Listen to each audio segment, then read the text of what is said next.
सुमित्रा पहिला तिमी हामी साथी जस्तै थियौं केही थिएन अहिले तिमी बिहे गरेर गयौ किन तिमीलाई भेटिएपछि छुट्टी नै मन लाग्दैन त्यही त नि नवीन पहिला मायाको आवाज नै भएन जब बिहे गरेर माइत आएर बसे तब बल्ल तिम्रो मायाको आवाज हुन थाल्यो त्यही त यही माया हाम्रो पहिल्यै भएको भए त सायद हाम्रो बिहे पनि हुन्थ्यो होला ओहो बुढा अफिसबाट आउने बेला हुनुभयो जा मैले अब कहिले आउँछौ त भेट्न अब मिलाउनु पर्छ होइन चाबी लिएर कहाँ गयो यो केटी कहिले ढोका बन्द गरेर बसिरहेको हुन्छ कहिले चाबी लाएर दौडिरहेको हुन्छ हैरान बनाइरहेको यो केटीले मलाई आजकल हात कहाँ गएको यहीँ कुरेर बस्नु त होला के पारा हो यसको आजकल 1 महिना काठमाडौँ गएर आएपछि त यसको छाँटगाँट मैले अर्कै देखिरहेको छु त यसको निको चाल छ जस्तो लागेन मलाई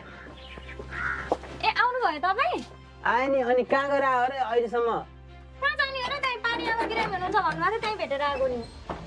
कहिले ढोका लाएर बस्छ कहिले चाहिँ चाबी लाउँदा कहाँ गह के पारा हो भनेको के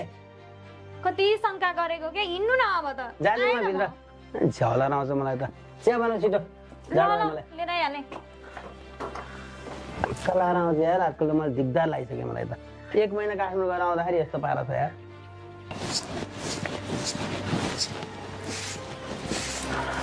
अनि सुन त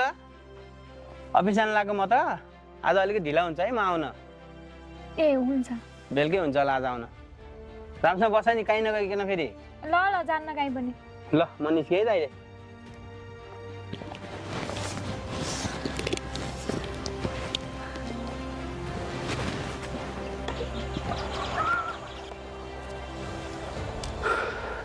आज म अफिस जान्न